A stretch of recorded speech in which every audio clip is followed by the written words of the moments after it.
Después de la travesía y del fuerte sol donde fueron expuestos nuestros esclavos, comenzó la distribución e intercambio de mercancías entre los mantuanos y mercaderes. Un comercio bastante desigual que significaba ganancias extraordinarias para los traficantes europeos y miseria, desunión, sufrimientos, exterminio y desintegración para los habitantes de África.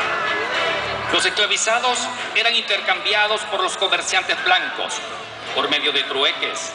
Se trataba de un ser humano como una mercancía intercambiable, mientras esperaban la gran mercancía humana, traídos de África, para maltratarle, azotarle y pegarle de una manera menos esperada.